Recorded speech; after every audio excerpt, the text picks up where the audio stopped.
Sukuna é um dos, se não o vilão mais terrível que eu já vi. E nesse vídeo eu vou mostrar, do ponto de vista narrativo, como é possível transmitir o terror e a ansiedade por meio de um personagem que mal aparece em tela, explicando como Gege Akutami criou um antagonista tão genial e que se faz presente na obra a todo momento, mesmo sem nem aparecer ou sequer ser mencionado diretamente. O Sukuna faz parte da essência de Jujutsu Kaisen de uma forma tão intrínseca que é quase como se a história fosse dele, como se ele fosse o verdadeiro protagonista. E é assim que começamos a perceber que um vilão é bom, ou, em outras palavras, mau, cruel, opressor, terrível de verdade, e com todo respeito aos grandes vilões da ficção, mas o Sukuna é terrível, só que de uma forma genial.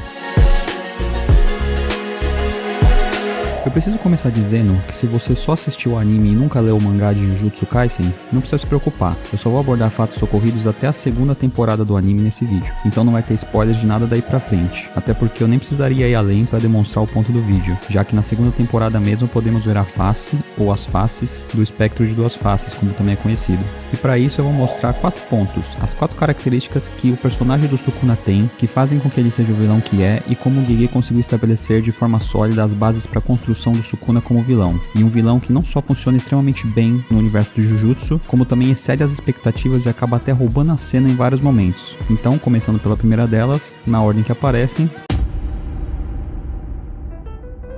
A primeira coisa que me chamou a atenção logo que conheci Jujutsu foi a onipresença do Sukuna e a forma como o Gege consegue fazer com que ele não seja esquecido por um minuto sequer. Ele tá sempre lá, ele entra na nossa mente impondo sua pressão em todas as cenas, mesmo sem aparecer. Isso acontece graças à construção de personagem que o Gege faz desde o primeiro capítulo ou episódio, que inclusive leva o seu nome e o apresenta como o rei das maldições, o pior de todos. Nesse ponto eu ainda não estava comprando muito a ideia, porque como diz o jargão narrativo, não basta só dizer, um bom autor tem de mostrar. Mas isso já foi resolvido logo no começo da história, porque o Gege não apenas diz, como também já mostra logo de cara a personalidade deplorável do Sukuna assim que ele assume o corpo de Itadori pela primeira vez. Ele faz comentários terríveis e pra mim, se fosse só isso, ainda não seria o suficiente pra vender a ideia do vilão malvado. Mas as coisas vão progredindo rápido em Jujutsu. E logo nos primeiros episódios já temos evidências o suficiente pra compreender o mal que o Sukuna representa naquele universo. Contando e mostrando, Gege consegue nos provar, ou pelo menos dar indícios, de que Sukuna não é coisa boa e que precisamos tomar cuidado com ele. E antes que alguém diga nos comentários que o Sukuna não é o vilão de Jujutsu, porque eu já li isso por aí, eu tenho que discordar e dizer que ele é sim. Não podemos confundir o termo vilão com antagonista. De fato, o Sukuna não atua como antagonista a todo momento, e existem diversos vilões no universo de Jujutsu, mas uma coisa não exclui a outra. Sukuna tem sim a natureza de um vilão, só acontece que ele nem sempre desempenha o papel do antagonista no plot, mas ele tá sempre lá, guardado na manga do Gege, podendo ser sacado a qualquer momento, e é disso que decorre essa onipresença. É claro que quando eu falo em onipresença, eu não quero dizer que Sukuna está literalmente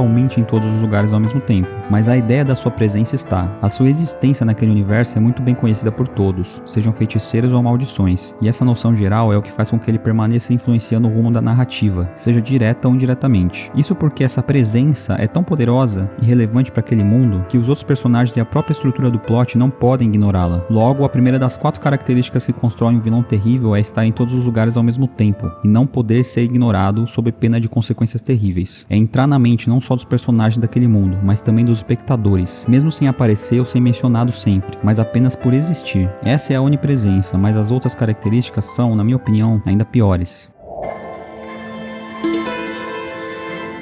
Ele nem precisa ser mostrado, só pela forma como ele fala, ou até mesmo pela forma como falam dele, sua imponência fica escancarada. Eu acho incrível como o Gege deixa Sukuna propositalmente afastado, mesmo ele podendo se comunicar livremente, para criar maior impacto quando ele aparece, e isso causa um efeito poderosíssimo. Desde a forma como o Sukuna fala, seja sempre com um tom de superioridade ou usando ore e omae no original, ou até mesmo como ele age, sua postura perante os outros e a forma como ele mantém sempre uma atitude que parece ser indiferente. Tudo isso influencia na imagem que ele passa, além de sempre fazer piadas e subestimar a todos. Ele tá sempre se mostrando superior, e Gege faz isso de forma natural, incorporando tudo isso à personalidade e atitudes do Sukuna, ou seja, mostrando e não contando. Essa imponência, a forma como Gege humaniza o Sukuna, é perturbadora no sentido em que, quanto mais humano um personagem parece, mais nós, audiência, acabamos simpatizando com ele. E essa é uma das técnicas que os grandes escritores usam para criar simpatia para com seus personagens e fazer com que nós, o público, nos importemos com eles. Caso contrário, o resultado seriam só cascas vazias dispensáveis agradáveis que não despertam sentimento nenhum no público. Mas, como eu disse antes, essa é só a segunda característica que constrói um vilão que causa empatia e, independentemente dos métodos utilizados para isso, despertar empatia pelos personagens é um conceito básico na narratologia. Aqui eu destaco a imponência não só como ferramenta para causar empatia, mas como o traço que coloca Sukuna num patamar diferente de todos os outros personagens. Gege faz muito bem isso com seus personagens, dando características humanas e únicas, e que ajuda não só com que diferenciemos bem uns dos outros e lembremos de cada um deles, mas também elevando muito o impacto que suas ações têm, não só com relação ao plot e aos outros personagens, mas principalmente o impacto que causam em nós, a audiência, nos impressionando e marcando, fazendo com que não nos esqueçamos do que cada um deles pode fazer ou causar, ou do que podemos perder, e no caso do Sukuna, é a imponência que nos lembra constantemente do terror que está por vir. Ele só precisou aparecer uma vez para estabelecer essa sua máxima, a de que é certeza que, quando ele aparece em tela, alguma coisa terrível acontece. Esse é o aviso que Gege deixou desde a primeira aparição do Sukuna. Algum personagem morre, um acordo é firmado, uma promessa é feita, algo sempre acontece para que as coisas mudem para pior. Esse é o horror da catástrofe premeditada. Ao saber que algo de ruim vai acontecer com certeza, nós, espectadores, ficamos tensos, conscientemente ou não. E a tensão é uma das melhores formas de transmitir o medo, tanto que é a ferramenta principal utilizada em obras de suspense e terror. Sabendo disso, Gege não deixa que nos esqueçamos que Sukuna não entra em cena de graça. Suas aparições sempre têm uma consequência, um preço que nem nós, a audiência, nem os outros personagens estaremos sempre dispostos a pagar. E a forma como ele faz isso é, pra mim, genial. Gege geralmente deixa explícito por monólogos internos do próprio Itadori, que sabe bem o preço de invocar o Sukuna, ou até mesmo por comentários de outros personagens. Ou seja, ele incorpora esse presságio nos diálogos e nas cenas, aumentando a tensão e o suspense, sempre comparando o poder de Sukuna a outros elementos poderosos que já foram apresentados na obra, estabelecendo assim o power level do seu mundo de forma natural. É assim que os grandes escritores geralmente balanceiam o sistema de poderes das suas histórias. Quando somos apresentados a algum personagem muito poderoso e que o protagonista tem dificuldade em lidar, ele coloca outro personagem que quer dar destaque e ser mostrado como superior perto desse primeiro. Então conseguimos perceber a escala de poder de forma simples, mas efetiva. Então, quando percebemos o nível de poder do Sukuna, esse presságio que algo horroroso está por vir fica ainda mais aterrorizante, até que chegamos ao quarto elemento, e que na minha opinião é o principal, a tragédia iminente.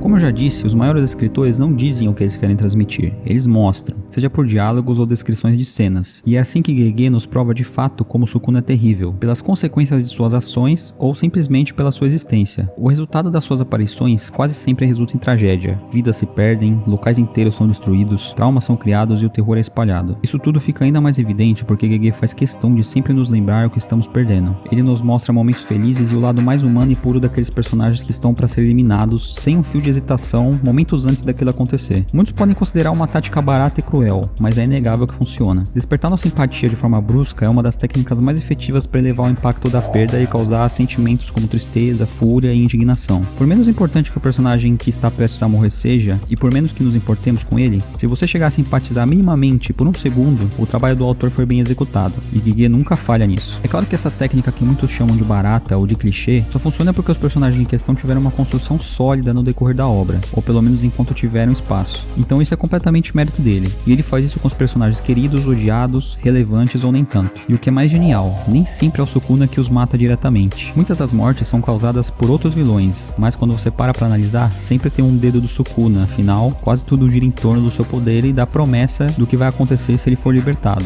Gojo afirma que venceria, mas será que venceria? Mesmo conhecendo bem todos os personagens, podemos ter dúvidas e a incerteza acaba criando essa lacuna entre o que é garantido e o que não é. E Gege consegue capitalizar demais em cima disso, criando sempre a tensão pelo desconhecido e o medo pela tragédia iminente. Então, quando temos um flashback bonito e emocionante de algum personagem, sabemos que no fundo já é tarde.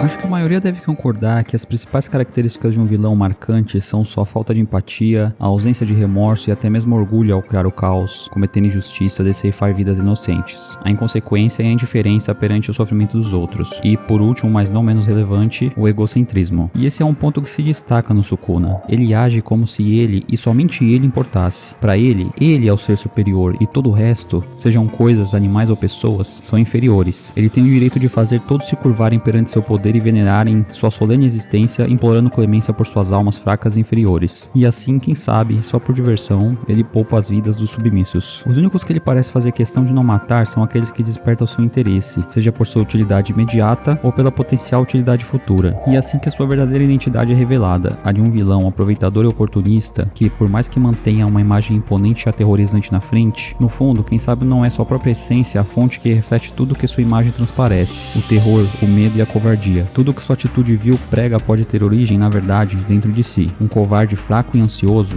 que, de alguma forma, colocou as mãos num poder inimaginável. Eu penso que, na verdade, essa é a essência de todo grande vilão, e sua origem se dá quando os sentimentos mais mundanos e baixos, esses que eu mencionei durante o vídeo todo para adjetivar o Sukuna e que estão presentes em todas as pessoas, são colocados para fora, projetados, descontados no mundo, seja intencionalmente ou não. Por isso eu gosto sempre de lembrar daquela fala do Justiceiro, de que às vezes a diferença entre um vilão terrível e um herói pode ser apenas um dia ruim. Ninguém está livre de se tornar o vilão, da mesma forma que qualquer um pode se tornar o herói de muitas histórias. Então sempre tento manter isso em mente quando bate o desânimo, a raiva, a frustração. Eu paro, respiro e penso: é isso que eu quero ser? Eu penso sempre em não descontar minhas frustrações no mundo e penso que, com uma atitude positiva, as pessoas são capazes de mudar seu próprio mundo e o mundo de quem lhes cerca. Mas isso é só o que eu penso. Voltando pra ficção, é claro que também existe a possibilidade dele ser só mais um psicopata maluco mesmo. Ou também poderia ter outras motivações pessoais, ou até mesmo ser o herói da própria história, que acredita estar fazendo a coisa certa, como muitos vilões famosos e bem construídos são. Mas não acho que seja o caso. Vilões existem por toda parte com as mais diversas motivações, seja vingança, traumas, as consequências da influência cruel da sociedade sobre si, ou até mesmo por convicções e pontos de vista distorcidos. Mas a forma como Sukuna nos faz pensar que, lá no fundo, em algum canto da sua essência vil, ainda pode existir um humano como nós, e a forma como ele nos faz sentir o nojo, a raiva, a frustração, a ansiedade e todos esses sentimentos ruins provocados por um personagem que mal aparece em tela, é de fato uma construção digna de se aplaudir. E isso, na minha opinião, é o que diferencia um bom vilão